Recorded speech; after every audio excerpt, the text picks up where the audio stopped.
नमस्ते बच्चों। आज हम हिंदी का जो तीसरा अध्याय है कवि देव उसके बारे में पढ़ेंगे। सबसे पहले उनका जीवन परिचय।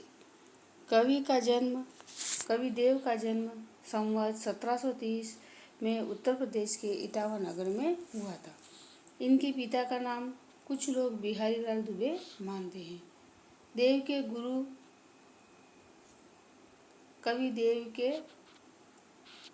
कवि देव के गुरु वृंदावन निवासी संत हित हरिवंश माने जाते हैं।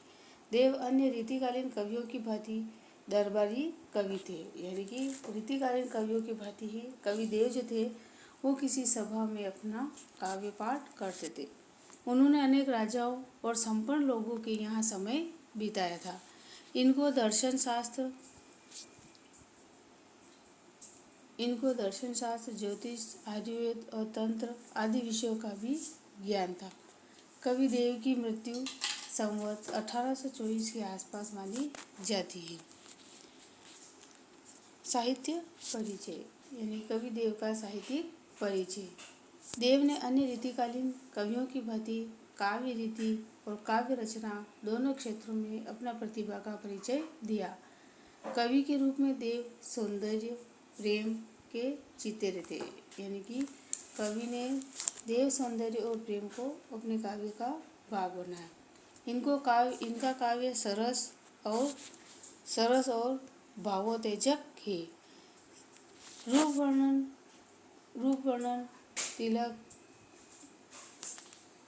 वर्णन, मिलन, विरह आदि का हृदय स्पर्शी शब्द चित्र देव ने अंकित किया है।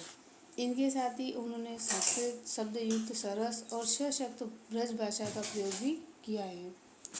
इनकी कविता में अनुप्रास, अक्षर मित्रता और चमत्कार प्रदर्शन भी मिलता है। देव आचार्यत्व और कवित्व दोनों ही दृष्टियों से रीतिकालीन के एक प्रमुख कवि माने जाते हैं। रचनाएं, माना जाता है कि देव ने लगभग 62 ग्रंथों की रचना की थी। अब केवल 15 ग्रंथ ही मिलते हैं। ये ग्रंथ है भाव विलास। इनके ग्रंथों के नाम है भाव विलास, अष्टयाम, भावानी विलास, कुशल विलास, प्रेम तरम, जाति विलास, देवचरित, रस विलास, प्रेम चंद्रिका, शब्द रसायन, सुजान विनोद, सुख सागर, तरम, राग रत्नाकर, देव शतक और देव माया प्रपंच। ये थे इनके काव्य। अब हम इनके पदों की व्याख्या करेंगे। तो सबसे पहला पद है पारन नुपुर मंजू बजे, कटी किंकिन में धुनि की मधुराई, सावरे अंक लसे पटपीत, ये हुल से बनमाल सुहाई, माथे किरीट बड़े द्रग चंचल, मंद हसी मुख चंद्र जुन्हाई, जे जग मंदिर दीपक सुंदर, श्री ब्रज दुल्ह देव सहाय। अब इसके शब्दार्थ है। पायनी का अर्थ होता है पैरों में, नुपुर का अर्थ होता है पायजेब, मंजू यानी कि सुंदर, कटी यानी कि कमर, किंकिनी, कौंधनी कमर का आभूषण, धुनि यानी कि एक प्रकार का शब्द, मधुराई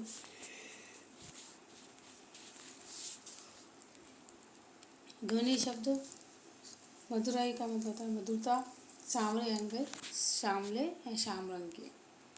अब इसके पदों की व्याख्या करते हैं। तो सबसे पहले है प्रसंग, यानी कि यह पद जो लिया गया है वो कहाँ से लिया गया है। तो इसका प्रसंग है प्रस्तुत छंद हमारी पाठ्य पुस्तक से संकलित कवि देव के छंदों से लिया गया है। इस छंद में कवि श्री कृष्ण के दुल्हे की भांति सजे सवरे सुंदर रूप का चित्र प्रस्तुत कर रहा है, यानी कि कवि ने यहाँ पर श्री कृष्ण को एक दुल्हे के समान बताया गया है और उनके सौंदर्य का वर्णन किया है। सबसे पहले है अब इसकी व्याख्या। कवि देव ने श्री कृष्ण की राजसी राजसी साज सज्जा यानी राजसी साज सज्जा युक्त छवि का शब्द चित्र अंकित करते हुए कह रहे हैं। यानी कि राजसी छवि जो है वैसे स्वरूप का वर्णन करते हुए कह रहे हैं कि पाय पारण नुपुर मंजे बजे कटी किंकिन में धुनि की मधुराई। यानी कि जिनके चरणों में, पारण का मतलब चरण, जिनके चरणों में सुंदर नुपुर बज रहे हैं, नुपुर का मतलब पायल, मंजू बजे यानी कि मंजू का अर्थ सुंदर नुपुर बज रहे हैं, कटी किंकनी, कटी का अर्थ है कमर, किंकिनी में धुनि की मधुराई, और जिनकी कमर में पहनी गई करधनी मधुर ध्वनि कर रही हैं। सांवरे अंग लसे पट पीत, जिनके शाम वर्ण पर, सांवले का मतलब शाम वर्ण शरीर पर पीताम्बर शोभित है। लसे पट पीत, लसे का अंग के, लसे का अर्थ होता है धारण करना, पटे पीत, जिन्होंने अपने अंग पर श्याम वर्ण शरीर पर पीताम्बर धारण कर रहा है, शोभित हो रहा है। हिये उलसे बनमाल सुहाई, जिनके वक्ष पर, हिये का मतलब है वक्ष पर, हुल से उनके वक्ष पर वन फूलों की माला शोभा पा रही है। माथे किरीट बड़े दृढ़ चंचल, और उनके माथे पे क्या है, किरीट बड़े चंचल, और जिनके नेत्र बड़े चंचल है। मंद हंसी चंद चुन्हाई, तथा जिनकी मंद मंद मुस्कान जो है मुख रूपी चंद्रमा की चांदनी जैसी प्रतीत हो रही है। ऐसे श्री कृष्ण जय जग मंदिर दीपक सुंदर, ऐसे श्री कृष्ण जगत रूपी मंदिर को, यानी जगत रूपी मंदिर को अपने दिव्य सौंदर्य से प्रकाशित करने वाले एक सुंदर दीपक के समान है। यानी कि श्री कृष्ण का जो स्वरूप है वो एक मंदिर में चमकने वाले दिए के समान है, जो पूरे इस संसार को प्रकाशित कर रहे हैं। विषय ब्रज दुल्हन देवसाई, ऐसी उनकी सदा जय हो। ब्रज के दूल्हे के समान, ब्रज दुल्हन का मतलब ब्रज के दूल्हे के समान सजी धजी छवि वाले श्री कृष्ण सदा सबके सहायक हैं तथा सब पर कृपा करते हैं। यानी कि ऐसे श्री कृष्ण जो है, या ऐसे छवि जो श्री कृष्ण की है, वो सभी को क्या करती है, सहायता प्रदान करती है। अब है इसके विशेषता, यानी कि विशेष के अंदर लिखेंगे कि ब्रज भाषा का सरस, परिवर्तित, प्रभावपूर्ण वेद स्वरूप प्रस्तुत किया गया है। यानी श्री कृष्ण का स्वरूप जो है से कवि ने ब्रज भाषा में उनका प्रयोग किया है। श्री कृष्ण के दूल्हे जैसे वस्त्राभूषण से सुशोभित सुंदर स्वरूप का शब्द चित्र साकार किया है। कटी किंकिर पटपीत हिय हुलसे में अनुप्रास अलंकार है। मंद हंसी मुख चंद्र जुहाई, इसमें उपमा अलंकार का प्रयोग किया गया है। अब अगला पद, दार में धाय दसी निर्धार हवे, दार में धाय दसी निर्धार हवे, जाए फसी उकसी न अबेरी, री अंगराय गिरी गहरी, गिही फेरे फिरी ओ गिरी न गिरी, देव कछु अपनो बसना, रस लालच लाल चिते भई चेरी, बेकी ही बड़ी बड़ी गई पखिया, अखिया मधु की मखिया भई मेरी। इसके शब्दार्थ है, धार का मतलब होता है धारा, यानी कि श्री कृष्ण की प्रेम की धारा। धाय का मतलब दौड़ करके या शीघ्रता से, दसी प्रवेश कर गई, निर्धार यानी कि बिना किसी आधार के या सहारे, उकसी यानी कि अबेरी निकाले जाने पर अंग राय। तो अब इसके पदों की व्याख्या। तो सर्वप्रथम है इसके प्रसंग, यानी कि प्रस्तुत पद हमारी पाठ्य पुस्तक क्षितिज से संकलित कवि देव के शब्द छंदों से लिया गया है। इस छंद में कवि ने बसंत ऋतु के राजा कामदेव के शिशु के रूप में प्रस्तुत किया है। यानी कि बसंत ऋतु को एक कामदेव के पुत्र के रूप में बताया गया है।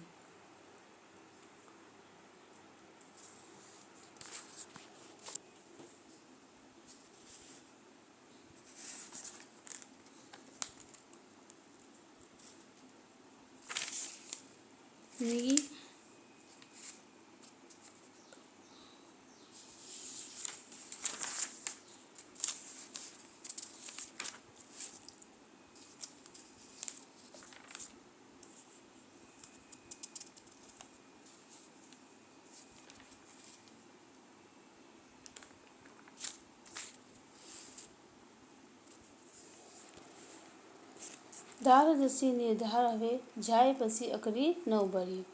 यानी कि कृष्ण का जो स्वरूप है वो इस प्रकार से, श्री कृष्ण का जो स्वरूप है वो इस प्रकार से समा गया है कि बिना किसी आधार के ही उसके प्रेम में उलझ गया है। री अंगराय गिरी गहरी, गेही फिरी ओ गिरी न गिरी। री अंगराय यानी कि उनका जो स्वरूप है वो गिरी गिरी फेरी और फिरी ओ गिरी न गिरी, यानी कि उनके स्वरूप के अंदर जो उनका स्वरूप ऐसा है कि मनुष्य का मन जो है उनकी तरफ खींचा जाता है। देव कछु अपनो बसना, रस लालच लाल, यानी कि कवि देव कहते हैं कि उनके स्वरूप को देखने की जो लालसा है अपनो बसना, यानी कि उनका चित्त जो है वो क्या कर रहा है कि बार बार उनके स्वरूप को देखना चाह रहा है। चित्त भय चेरी, यानी कि चोरी चुपके उनके स्वरूप को देखना चाह रहा है। बेगिड़ी बड़ी गई पंखियाँ, अखियाँ मधु की मखियाँ भई मेरी, यानी कि श्री कृष्ण के स्वरूप को देखने के लिए उनकी जो अखियाँ हैं, है ना, बुड़ी गई अखियाँ मधु की मखियाँ भई मेरी। जिस प्रकार से मधुमक्खी जो है वो क्या करती है कि उस पुष्प का रस लेने की बार बार उस पुष्प की तरफ मोहित होती है, उसी प्रकार श्री कृष्ण की श्री देव की जो कवि देव की जो अखियाँ हैं वो किसके समान, उस कृष्ण के स्वरूप को देखने के लिए बार बार उनकी तरफ आकर्षित हुई जा रही है। तो इसमें अब इसके विशेष है कि प्रस्तुत पद में ब्रज भाषा का प्रयोग किया गया है और घिरी गहरी, गिरी गिही, फेरी फेरी आदि, घिरी घेरी आदि शब्दों में अनुप्रास अलंकार का प्रयोग किया गया है। तो ये तो हुए दोनों पदों की व्याख्या। अब इसका जो शब्दार्थ है, इसके जो शब्दार्थ दिए गए हैं इनको अपनी कॉपी में करना है। धन्यवाद।